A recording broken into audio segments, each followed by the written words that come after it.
마태복음 9장 18절에서 26절의 말씀입니다.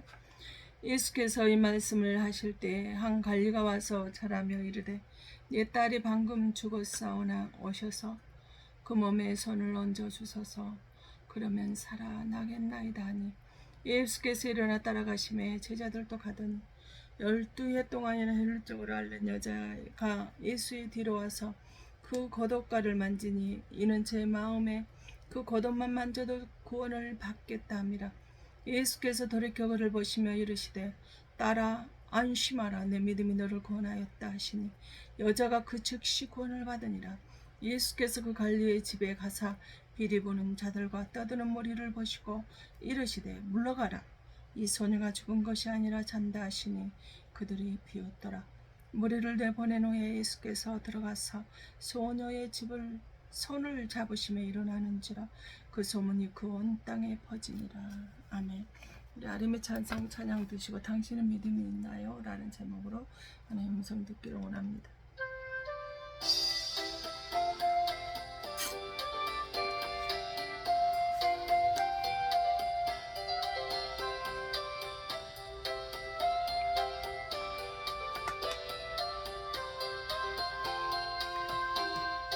나의 입술의 모든 말과 나의 마음의 묵상이 주께 연락되기를 원하네.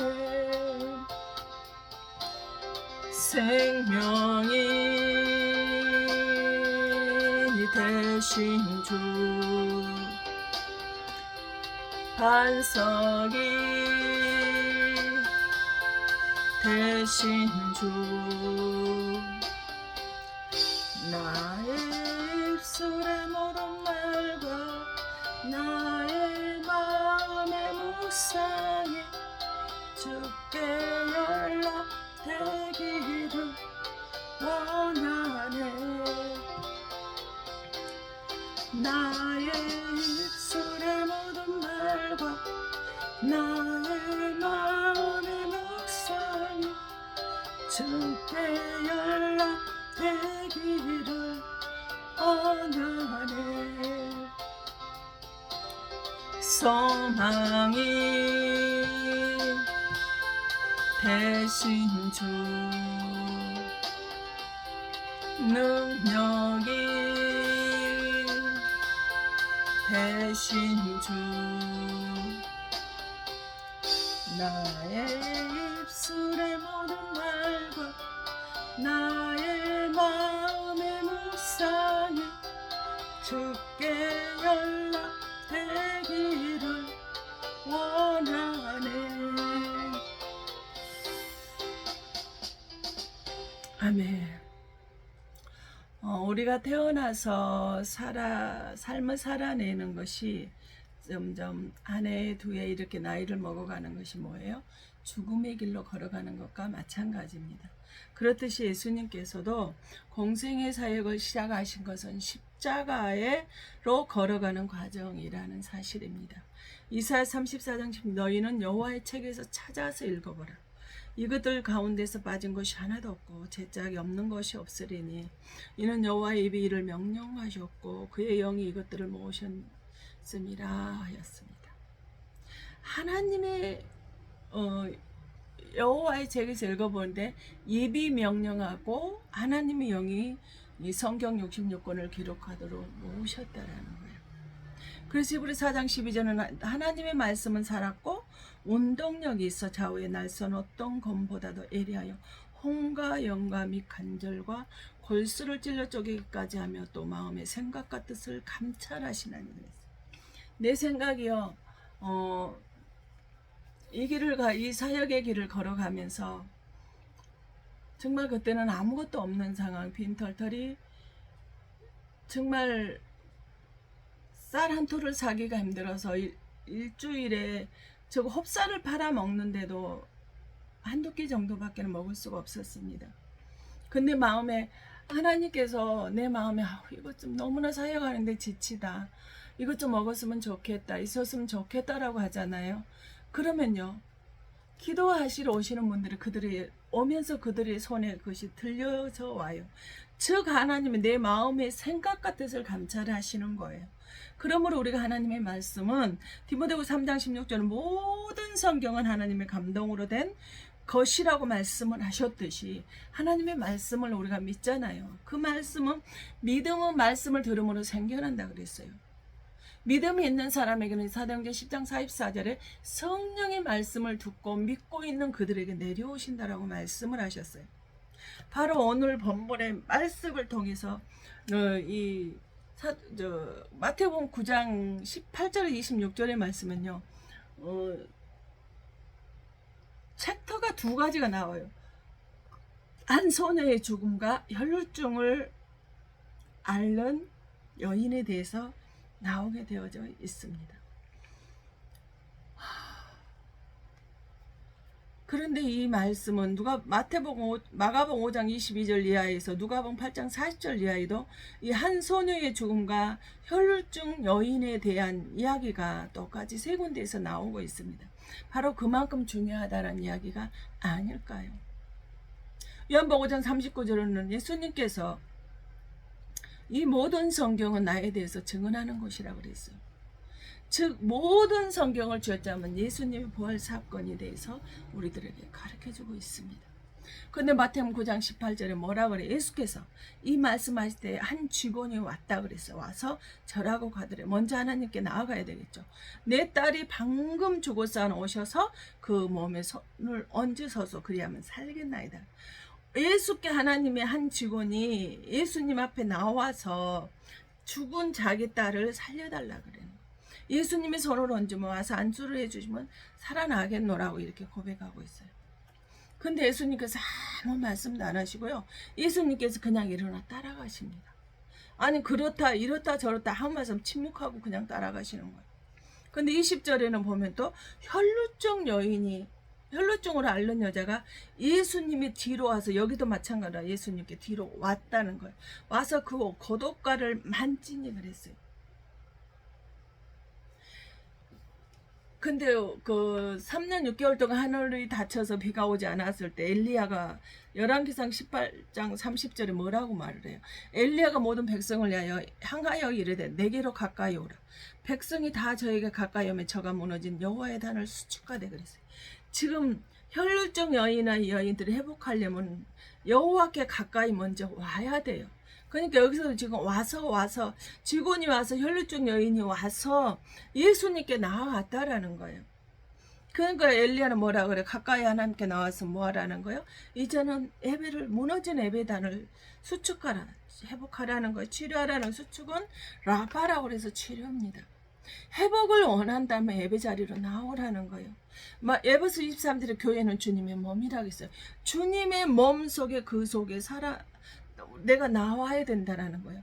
즉 마태복음 9장 18절에 오셔서 그 몸을 예수님께 내가 교회 안에 주님 안에 나왔을 때 예수님이 그 몸에 손을 얹으면 살아나는 역사가 일어났던 거예요. 주님은 아무 말씀하시고 침묵하시고 가셨지만 그를 살리시는 일이 일어납니다. 19절에는 예수께서 일어나 바로에게 이러해요. 이와 똑같은 말들은 마태복음 10장 21절에 이때로부터 예수께서 자기가 예루살렘에 올라가 장로들과 대제사장들과 서기관들과 많은 고난을 다 받고 죽임을 당하고 제3일이 살아나야 할 것을 제자들에게 비로소 가르치는 일어나라는 것은 한글 번역으로는 그렇게 큰 뜻을 어떻게 다른 뜻을 찾을 수가 없어요. 근데 히브리 언어로 된 건 헬라 언어로 된 건 에게 이로는 살아나는 거예요. 일어나는 것이 어떻게 살아날까요? 그 뜻으로 일어나는 것, 살아나시고 부활하는 것을 우리에게 가르쳐주고 있어요. 고린도 5장 14절에는 그리스도의 사랑이 우리를 강권하시는 우리가 감각하건대 한 사람이 모든 사람을 대신해 죽었어 모든 사람이 죽은 것이라 그랬어요.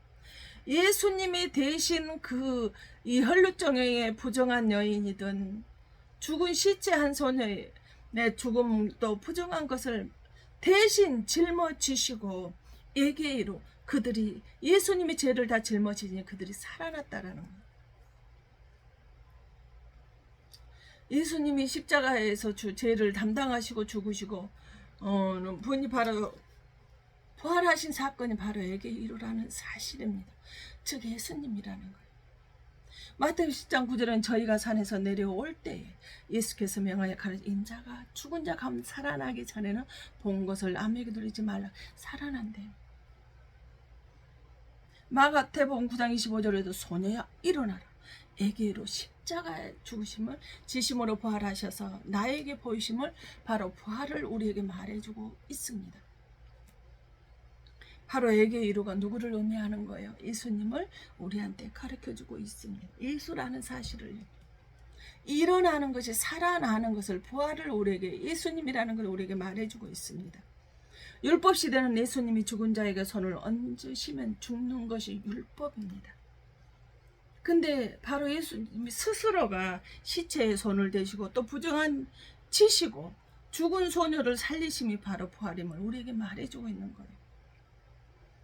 예수님이 십자가를 지시거나 죽으신 게 어떻게 돼요? 휘장이 하늘을 그 성전 문에 있는 휘장이 위로부터 아래까지 찢어지고 나서 마태복음 10장 52절에 뭐예요?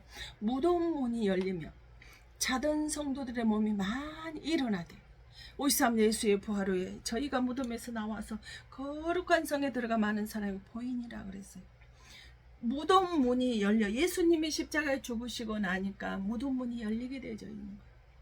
그래서 잠자고 있는 성도들이 무덤에 있다라는 건 죽은 거잖아. 우리가 쪽으로 봤을 때 죽은 거잖아. 근데 잠자고 있는 몸들이 일어났대요. 살아났대요. 그래서 그들이 예수님이 십자가에서 부활하시고 나니까 무덤에 있는 잠자던 영혼들이 죽은 영혼들이 살아나서 나오게 되는 역사가 우리에게 지금 말해주고 있습니다. 부활신앙을 소유하려면 먼저 예수님께 나와야 된다는 거예요. 그래야 예수님께 나와야 살아나는 역사가 있다라는 거예요. 그 뒤에 뭐예요? 제자들이 따라가는 일이 생깁니다. 우리가 믿음이 있어져야 말씀을 듣고 그 말씀이 믿어져야 예수님은 한 번 약속하면 끝까지 지켜주신다는 믿음의 확신이 생기고요. 믿음의 확신이 생긴 사람에게 어떤 일이 일어날까요? 성령의 이끌림을 따라서 성령을 예수님을 닮은 성품으로 반듯한 신앙생활을 할 수 있는 그 은혜가 우리에게 일어나는 것입니다. 그래서 마태복음 9장 19절에 예수께서 일어나 따라가시며 주목하시고 한 말씀도 안 하시고 오셔서 내 딸이 방금 죽었지만 주님께서 오셔서 그 죽은 내 딸의 시체의 몸에 손을 대시며 살아날 걸 믿습니다. 와서 손 얹고 안수해 주세요 라고 하니까 예수님께서 아무 말씀도 안 하시고 일어나 뭐 한다고 살아나는 거예요. 애기로 살아나는 것이라고 말씀을 드렸습니다. 바로 부활의 길을 따라가게 되어진다는 거예요. 우리가 예수님을 만나서 예수님을 따라가게 되어지면은 바로 부활의 신앙을 걷게 되어져 있다라는 거예요. 그래서 마태복음 12장 11절에 예수께서 가라사대 너희 중에 어느 사람이 양 한 마리가 있어 안식일의 구덩이에 빠졌으면 붙잡아내지 않겠느냐라고 말씀하셔요. 우리 주님은 바리새인과 서기관들은 안식일에는 문도 열고 나가도 불도 켜고 아무것도 일을 하면 그 타국인이든지 거리는 노예든지 하면 안 된다라고 이야기를 하는데 예수님께서는 만약에 안식일이라고 해서 구덩이에 빠졌는데 내 양이 빠졌는데 너희는 그대로 죽게 놔두겠느냐 아니라는 걸 건져내지 않겠느냐. 그러므로 바로 이때 내가 주님의 그 부활의 신앙을 따라가게 되어진다라며 사망에서 수월에서 가난에서 질병의 늪에서 환난의 늪에서 고난의 늪에서 있는 나를 부활시켜 주신다라는 거예요. 저는 그래서 믿습니다. 세상의 의술로는 고칠 수 없다는 걸 하나님께 지금까지 나를 살아있게 하시고요. 그러고 나서 그것이 딱 이제 이렇게 멈춰지고 나니까 하나님께 새로운 또 암을 주셨지만은 그럼에도 불구하고 저는 하나 두렵지 않습니다. 의사나 병원 직원들은 많이 놀래고 당황스러워했지만 저에게는 그것이 아무런 상관이 없었어요. 나는 지금 부르면 나는 가면 돼. 나는 이 땅에 미련이 하나도 없다라고 했습니다. 천국 지옥을 본 사람은요, 확실하게 그 확신이 믿음이 있는 사람은요, 이 땅에 안개와 같은 이 땅에 믿음 없어요. 그래도 이 땅이 좋지 않느냐라고 말하는데 아니, 저는 그렇지 않습니다. 그냥 목사라서 그냥 그렇게 가르쳐야 돼서 하는 소리가 아니라 정말 저는 이 땅에 미련이 없어요. 하나님이 이제 너 되었구나, 이제 오너라라고 말씀하시며 언제든지 마음의 준비를 하고 살아갑니다. 그래서 만약에 내가 어떤 일이 생겨 하나님께 내가 천국 가는 일이면 어떻게 하라라고 이미 저는 오래전에 이혼을 다 남겨놨습니다. 어떻게 해서 하나님의 주신 이 모든 것들을 어떤 오지에 하나님의 그 교회가 필요한 곳에 그렇게 쓰게끔 다 부탁을 해 놓았습니다. 마태복음 9장 27절은 소경이 귀신에게 잡혀 눈먼 자를 일으켜서 귀신도 뭐한다라니까 성령이 내가 이끌리잖아요. 예수님께 내가 이끌려서 그대로 붙잡혀 있잖아요. 그 믿음이 있잖아요. 귀신도 쫓겨나가게 되고 눈먼 자도 눈을 뜨는 역사가 이렇게 태워진다는 것입니다. 그래서 누가복음 7장 14절에 가까이 오사 그 관을 손을 대시는 맨 자들이 서는지라 예수께서 가라자 청년아 내게 말하니 일어나라 하시며 여기도 일어나라 에게 이르예요. 내가 너를 살리노라. 내가 너를 죽은 너를 부활시키노라는 거예요. 내가 너를 부활시켜줄게. 어서 내 말을 듣고 일어나라. 내가 예수를 따라가야 일어나는 기적이에요. 내가 예수를 따라가지 않잖아요. 그러면 절대 이 기적은 일어나지 않는다라는 사실을 기억할 수 있기를 바랍니다. 세등 잠단 7절에 나면서부터 안진뱅이라고 그랬어요. 성전 미문에 앉아있는 자라고 했어요. 40여 세가 되어졌다고 그랬어요. 현대의학으로도 나면서부터 안진뱅이 일으킬 수가 없습니다. 근데 성령 받은 자가요. 그에게 내게는 금과 은은 없지만 내가 예수 그리스도 이름으로 명하노니 일어나 걸으라라고 말했을 때 손을 내밀어서 내 손을 잡고 일어나라 했을 때 바로 베드로의 손을 잡고 그들은 일어났습니다. 그 안진뱅이가 일어났어요. 오른손을 잡아 일으키니 발과 발목 곧 힘을 얻고 일어났다 그랬어요. 성령 받은 자의 선포는요 믿음으로 구한대로 일어납니다. 저는 이 사실을 너무나 많이 경험을 하며 살았습니다. 이 태클만도 못한 세상에 전보다도 작은 자를요 하나님께서는 하나님의 나라를 위해서 증거하고 도구를 서는 대로 그 도구를 써주시는데 얼마나 감사한지 모르겠습니다. 나같이 죄인 중에 괴수인 나를 하나님 지명하시고 구별하여 택해 주신 것도 감사한데 하나님의 말씀을 대언하는 자로 세워주신 것이 얼마나 감사하게요. 세상에서 내가 가장 잘한 것이 바로 예수를 만난 것입니다. 야고보 5장 15절 믿음의 기도는 병든 자를 구원하리니 주께서 저를 일으키시를 혹시 죄를 범하였을지라도 사하심을 얻으리라는 것. 우리가 병든 자를 놓고 기도하잖아요. 그를 위해서 중보하는 그 기도를 하나님께서 일으켜 세워주는데요. 혹시 그가 죄를 지었다 할지라도 그 죄까지 다 사해주는 역사가 있다는 것. 하나님을 말씀은 예수 앞에 나가는 것은요. 구원받고 죄사함을 받는 놀라운 영생을 얻는 기회가 되어집니다. 무엇이든지 나는 회복되었다라고 믿음으로 구하고 선포를 해보십시오. 우리가 방금 고백했던 내 이름으로 내 영의 생각과 내 마음의 생각을 우리 주님은 다 아셔요. 말씀드렸잖아요. 나 저것 좀 먹었으면 좋겠다. 너무나 사역과 감당하는 너무나 지치고 힘이 들다 그러면 하나님께 누구를 통해서는 갖다 놓으시더라는 거예요. 와서 채워주시더라는 거예요. 뭐 하기 때문에요? 하나님의 말씀대로 그대로 살아내기 때문에 그렇습니다. 그래서 고린도 1장 18 십자가의 도가 멸망하는 자들에게 미련한 것이요 구원을 얻는 우리에게는 하나님의 능력이라고 그랬어요. 멸망하는 자들에게는 십자가의 도가 미련하다 그랬어요. 어리석은 것이라는.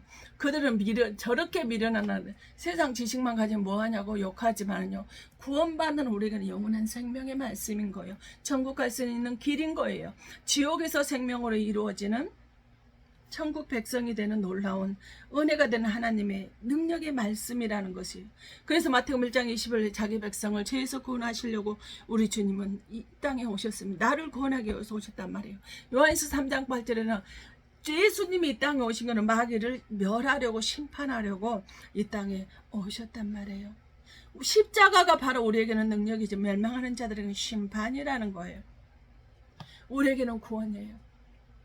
예수를 믿는 우리에게는 구원이라는 거예요. 예수를 믿는 그 믿음이 그 안에 있는 자들에게 예수가 그 안에 들어있는 자에게는 능력이지만 바로 그 믿음이 없는 자들 예수님을 알지 못하는 자들에게는 심판이라는 것을 구원과 심판이 십자가에 예수 안에 그대로 다 있다라는 우리는 기억할 수 있기를 바랍니다. 마태복음 9장 23절에 예수께서 그 지고는 집에 가서 피리 부는 자들에게 혼하는 무리를 보시고 물러가라 이 소녀가 죽은 것이 아니라 잔다 하시니 저들이 비웃더라 그랬어요. 예수님의 제자들이 예수님 한 직원이 와서 예수님께 와서 내 딸이 방금 죽었는데 당신이 와서 손을 얹고 기도를 해주면 살아날 걸 믿습니다. 저희 집에 가서 제 딸을 살려주십시오라고 하니까 예수님 아무 소리 안 하고 침묵하고 가셨다고 그랬어요. 가서 뭐 하는 거예요? 그 직원의 집을 뭐 하는 거예요? 피리 부는 헌안들은 옛날에는 곡하는 사람들 직업으로 있었어요. 근데 그 사람들의 무리를 보시고 물러가! 이 소녀는 죽은 것이 아니라 잔다 그랬어요. 그냥 얼마나 분명히 죽은 것이 맞는데 사망이 맞는데 지금 뭐 하고 있다라는 거 잔다라고 하니까 비웃더라는 거예요. 나이 죽지 않고 모든 의술로는 다 죽을 수밖에 없는 거라고 생각을 하는데 뭐든 그래서 당신이 살아나면 나도 예수를 믿겠노라고 말씀을 할 정도로 간병인들이 그럴 정도로 그렇게 중한 병을 가자면 나는 산다라고 하는데 얼마나 비웃었겠어요. 얼마나 무시했겠어요. 아니 예수에 미쳤다고 얼마나 손가락질했겠어요. 경멸했겠어요. 그러나 저는 분명히 살아있습니다. 또 그렇게 말을 했던 글도 자기들이 말한 걸 약속을 왜 안 지키냐고 이야기를 했던 지금 교회를 그들도 다니고 있습니다. 이게 하나님의 은혜가 아니고 무엇이겠습니까? 마가복음에서 5장 4절에 저희가 비웃더라 그랬어요. 비웃는 저들 예수께서 저희들 다 내보내신 후에 아이와 부모와 또 자기 함께한 자들 데리고 가셨던 제자들하고만 아이 있는 곳에 들어가셨다는 거예요. 내보내신 후에 에크발로예요. 에크발라와 똑같은 이름 써진 것이 무엇일까요? 그날에 많은 사람이 나더러 이르되 주여 주여 우리가 주의 이름으로 선지자 노릇하며 주의 이름으로 귀신을 쫓아내며 주의 이름으로 많은 권능 행치 아니었나이까 하리니 에크발로는 내보시는 뭘 먼저 쫓아낸 귀신을 쫓아내고 나니까 죽음의 권세자면 사단 마귀의 그 귀신을 쫓아내고 나니까 그 소녀가 살아났다라는 거예요. 먼저 예수 앞에 나와 성령 받으면 내 안에 있는 성령 귀신들이 쫓겨나가게 되어진다는 거 우리는 기억할 수 있기를 바랍니다. 죽은 시체 앞에서 귀신을 쫓아내는 능력이 이다라십니다. 마가복음 12장 11절 이하는 사단을 쫓아내셨다. 사탄 마귀를 귀신을 쫓아내고 사탄 마귀를 쫓아내고 난 계시록 17절에 14절에 뭐예요? 죽음의 세력을 잡은 자를 쫓아냈다는 공중 권세 잡은 죽음의 세력을 잡은 자라겠어요. 마귀를 죽은 시체가 마귀를 쫓아내거나 죽은 시체가 있는 곳에 마귀가 있는데 그런데 그 마귀를 쫓아내시니까 사단을 쫓아내니까 그러고 나 주님이 그 마귀를 쫓아내고 나서 그 죽은 자들을 자고 있는 자들 소녀에게 혈중혈의 손을 대니 뭐한다라는 거요? 살아나는 역사가 일어나게 되어지더라 이 말입니다. 바로 이게 십자가 사건이에요. 부활 사건이에요. 예수님 사건에 대해서 이야기를 하는 거예요. 마태복음 9장 20절에 혈루증 12의 혈루증을 앓는 여자는 그랬어요. 마치 이 여자는 뭐하고 죽어가고 있겠죠. 죽어가고 있는 것 같지 않을까요? 원래 이 혈루증 여이라는 건 레위기 15장 7절 유출병이에요. 여자가 하혈하는 병이에요. 이 여자가 만지는 거 안지고 거쳐가 지나간 그 모든 곳이 다 부정하다고 그랬어요. 부정하게 되는데 이 여자가 의도적으로 와서 예수님 뒤로 와서 만져버렸어요. 그건 예수님이 부정해져 버리는 거예요. 소녀다 예수님이 부정해지면 죽은 시체를 만지면 부정해지는데 예수님이 의도적으로 그 소녀를 만져버렸어요. 부정한 여자도 그 소녀를 부정한 소녀도 만지고 나니까 부정한 것은 모든 자를 다 몰아요 라는 거 끌어안으시는 하나님의 예수님의 사랑을 우리가 알 수 있습니다. 예수님이 죄가 없으시고 흠도 없고 해전하는 그림자도 없는 예수님이 왜 세례 요한에게 가서 요단강에 가서 세례를 받을까요? 그 예수님이 가기 전에 세례를 받던 죄인들의 죄가 그대로 다 수장이 되어져 있습니다. 예수님이 그래서 세례를 받으시면 그 우리들의 수장되어 있는 내 죄를 그대로 다 불어안고 오셔서 그러셨기 때문에 그 죄를 덮어쓰고 우리 죄를 사해 주시기 위해서 세례를 받으셔야만 했습니다. 죄 없으신 분이 죄를 다 짊어지시고 우리들의 모든 죄를 가져가시는 거예요. 보라 세상 죄를 지우고 하는 하나님의 어린 양이로다 라고 세례 요한이 고백했잖아요. 나의 죄로 인해서 예수님이 우리를 뭐 해주셔요? 정결케 해주셔요. 사해주셔요. 그런데 왜 예수님이 이렇게 죄를 짊어져야만 됐을까요? 마가복음 9장 20절 혈루증 여인이나 누가 8장 40에 12살 된 소녀나 10이라는 공통점이 있어요. 고통당하는 자를 살려주신 하나님. 12가 도대체 뭘까? 왜 12회를 혈루증 여인이라고 요한복음 5장 39절 46절에 이 성경은 나에 대해서 모든 것들은 성경에 기록된 모든 것은 나에 대한 기록이고 증언이라고 말을 했는데 모든 선지자들의 모세가 말했던 것이 나에 대한 증언이고 기록이라고 말을 했는데 그럼 도대체 12가 뭐냐는 거예요. 왜 12살 여인이 나오고 12살 소녀가 나오고 혈루증 여인은 12해를 알았다라고 이렇게 나올까요? 12가 어떤 수일까요? 계시록 21장 12절에 보면 27절에 크고 높은 성곽이 12문에 12천사가 있고 그 문들 위에 이름을 써진 이스라엘 자손 12지파 이름들이라. 12는 바로 천국의 소리라는 거예요. 천국 백성들만이 갈 수 있는 곳이 바로 10이라는 거예요. 12문, 그 문으로만 들어갈 수 있다라는 거예요. 천국의 숫자라는 소리예요. 이사야 7장 5절 너희가 어찌하여 매를 더 맞으려고 더욱 패역하느냐. 온 머리는 병들었고 온 마음은 피곤하였으며 발바닥에서 머리까지 성한 곳이 없이 상한 것과 터진 것과 새로 맞은 흔적 뿐이거늘 그것을 짜며 싸매며 기름으로 유하게 함을 받지 못하였더라 그래. 온 머리가 병들었대. 생각이 많겠죠. 생각으로 내 머리가 복잡하다는 거겠죠. 마음이 피곤하였대요. 마음의 상처로는 상실되어 낙심되고 절망되고 있는 이 머리에. 그래서 발바닥에서 머리까지 성한 곳이 없다라는 겁니다. 상하고 터지고 뭐예요? 흔적 짜고 꿰매고 싸매는 것으로 할 수 있다는 말인 거예요. 세상 살아가는데 나는 이미 지쳐서 살고 싶은 마음이 없는 거예요. 많은 상처와 스트레스로 상처만 남아있다. 이런 나에게 예수님이 찾아오셔 살리시는 거.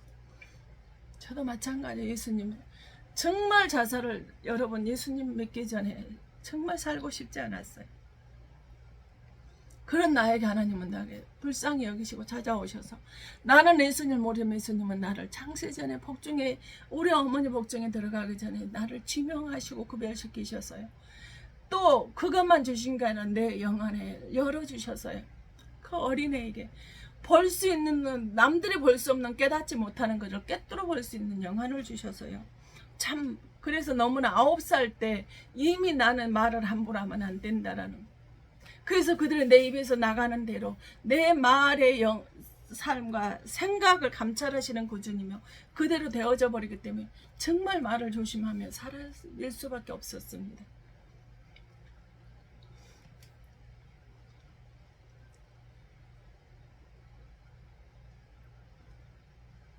정말 고통이고 근심, 걱정, 절망, 두려움밖에 없던 삶이었어요. 머리에서 발끝까지 정말 그래요. 내 머리는 복잡해요. 너무나 복잡 병들었어요. 생각이 너무나 복잡해. 스트레스로 하고 스트레스로 인하는 나는 상처, 내 마음도 이미 상처투성이라는 거예요. 그런데 하나님께서 내 상처를 싸매주시고 나를 찾아오셔 나를 살려주셨단 말이에요. 그러면서 나에게 뭐라고 하냐. 요한복음 14장 평안을 너희에게 끼치노니 곧 나의 평안을 너희에게 주노라. 내가 너희에게 주는 것은 세상에 주는 것 같이 아니하리라. 너희는 마음의 근심도 말고 두려워하지도 말라 그랬어. 정말 그래요. 환경은 그대로요. 바꿔지지 않았어요. 그러나 내 마음의 상태는 달라졌어요. 예수님이 주시는 그 평안으로 인해서 어떤 상황 어떤 환경에 처해진다 할지라도 전혀 두렵지 않았어요. 염려가 되지 않, 낙심이나 절망이 되지 않았어요. 연약한 육체를 가졌기 때문에 육체는 힘들어요. 정말 죽을 것만 같아요. 차라리 죽었으면 좋겠다라고 고백이 나올 정도로 힘이 듭니다. 그런데 내 마음은 정말 기쁘고 설레고요. 행복합니다. 그래서 어떤 목사님에게 목사님 나는 지금 몸은 이렇게 힘들고 죽을 것 같은데 왜 내 마음이 이렇게 기쁠까요? 왜 내 마음이 이렇게 행복할까요? 왜 내 마음이 이렇게 설레고 있을까요? 네가 알지 내가 아냐고 그러셨어요. 그리고 그렇게 아프면 스트레스 받지 말고 병원에 가라. 그렇게 말씀을 하셔요. 근데 요한복음 15:33 뭐라고 이것을 너희에게 이르면 너희로 내 안에서 평안을 누리게 함이라. 세상에서 너희가 환난을 당하나 담대하라. 내가 세상을 이겨노라 말씀하셨어요. 세상에서 환난 당할 거 주님은 먼저 다 하셨어요. 그래서 세상에 내가 환난을 당하자면 담대하라고 말씀을 하셨어요. 내가 세상을 다 이거 사단 마귀를 다 잡아놨으니 너도 그 사단 마귀를 발로 바꿔 서라는 거, 마귀를 이겨내라는 거. 저로 말씀드리고 어느 곳에 가 어떤 권한하려던데 마귀에게 지지 않습니다. 오직 그러든가 말든가 나는 내가 바라보는 오직 예수 하나거든요. 예수만 바라보거든요. 이 세상에서 무시하고 멸시하고 경멸을 당한다 할지라도 마음은 좀 아프죠. 그러나 그럼에도 불구하고 내가 금세 내가 페이스를 차지하고 내가 하나님만을 바라보는 평안을 유지할 수 있는 것이 무엇입니까? 바로 이거예요. 하나님이 나와 함께하는 것. 세상에 환난을 당하나 담대하라. 내가 모든 세상을 다 이겼다라고 말씀하셨어요. 그 사도 바울이 3층까지 갔다 왔던 사도 바울이 14년 후에 내가 아는 어떤 사람이라 고백을 했죠. 천국의 삶을 고백을 했어요. 그곳이 어떤 곳인지 이야기를 하면서 했던 그 사도 바울이요. 갈라디아 6장 14절은 뭐야? 내가 자랑할 것, 이 세상에 내가 어떤 축복을 받아서 어떤 물질의 복을, 어떤 건강의 복을, 어떤 권력을 지은 것, 그런 것들 자랑하지 않았어요. 세상에서 누르고 있는 거 잠시 잠깐 나에게 맡겨준 것뿐이기 때문에 사도 바울은 뭐라고 말해? 나는 십자가에서 죽으신 예수 그리스도를 자랑하는 그 외에는 아무것도 자랑할 것이 없다 그랬어요. 저 역시 마찬가지입니다. 하나님께서 나를 통해서 세상에 전보다도 작은 나를 통해서 하나님이 이 땅에서 일해 가시는 그거 자랑하는 것 빼면요 자랑할 것이 없어요. 내 모든 삶을 하나님이 주관하고 계시는데요. 내 마음의 생각을 감찰하고 계시는데요. 제가 무엇을 자랑하겠습니까? 여러분의 삶도 여러분의 믿음이 있어지길 원합니다. 그래서 때 그 믿음이 있을 때 성령이 나를 붙잡으셔서 믿음이 확신으로 하나님께 고백하는 자 되어지고요. 그 고백하는 소리를 들으시고 하나님께서 내 반듯한 하나님의 성품을 그대로 닮아서 예수님의 가신 길을 걸어나가는 그 삶을 살아내기에 부족함이 없는 자로 주님은 빚어가신다라는 사실입니다. 믿지 않았습니다. 지금부터라도 그 하나님을 믿는, 말씀을 믿는 그 믿음을 요한복음 1장에 말씀이 곧 하나님이라고 그랬어요. 태초에 하나님의 말씀이 곧 하나님이라고 그랬어요. 말씀이 하나님이라. 말씀이 요한복음 1장 14절은 육신이 돼서 우리 가운데 오셔서 나와 함께 하시는 거예요. 그러면 내 생각과 내 마음 생각 예수께 온전히 올인되어 있잖아요. 그의 나라 그 일을 구하고 있잖아요. 주님은 내가 뭐가 필요한지 어떻게 해줘야 되는지 주님은 다 하시는 거예요. 그 주님의 말씀을 믿고 따라가지 않겠습니까? 그 예수님 그렇게 하는데도 붙잡지 않으시겠습니까? 그 하나님을 붙들고 살 수 있기를 예수 이름으로 축원드립니다. 기도하겠습니다. 사랑의 아버지 주님 그렇습니다. 하나님의 말씀 안에서 살아갈 수 있게 하시옵시고 온전히 나의 마음과 생각과 나의 심령에 있는 것들이 하나님의 생각과 일치가 되게 하셔서 아버지 내 권력과 정욕을 쓰려고 하는 것이 아니라 하나님의 나라와 그의 의를 위해서 어떻게 하면 하나님의 영광을 드러내며 어떻게 하면 하나님의 거룩을 드러내며 살아갈 수 있을지 하나님의 거룩하신 하나님 하늘나라를 자랑하며 하나님의 뜻이 이 땅에서 이루어질 수 있도록 이 땅에서 천국의 삶을 누리며 살아갈 수 있도록 많은 이들에게 살아계신 하나님을 증거하며 살아갈 수 있도록 성령님 역사해 주시옵소서. 주님은 나의 생명이십니다. 나의 구원이십니다. 나의 천국이십니다. 나의 반석이 되십니다. 나의 힘이 되시는 그 하나님 주님만이 나의 힘, 능력이심을 고백합니다. 나의 소망이심을 고백합니다. 아버지 믿음 안에 살게 해주셔서 감사합니다. 이 어려운 상황에서도 하나님의 말씀만을 붙들고 살게 해주셔서 감사합니다. 능력과 권능으로 붙들어 주셔서 감사합니다. 하나님의 성품을 닮아가려고 발버둥치며 예수가 힘쓰며 살아가게 하여 주셔서 감사합니다. 세상에서 무시와 멸시와 조롱을 당한다 할지라도 믿음의 그 장막에서 벗어나지 아니하고 오직 예수 그리스도만을 바라보며 온전케 하시는 주 예수 그리스도를 의지하며 살아갈 수 있는 아버지 하나님 에게 이르의 삶을 살아가기에 부족함이 없도록 성령 역사하여 주시옵소서. 그리하여서 가는 곳곳마다 기쁨을 살아계신 예수님을 증거함으로 인해서 그들에게 하나님의 기쁨을 주고 축복해 줄 수 있는 그러한 은혜의 삶을 살아갈 수 있도록 성령께서 함께하여 주시고 능력과 권능으로 붙들어 주시옵소서.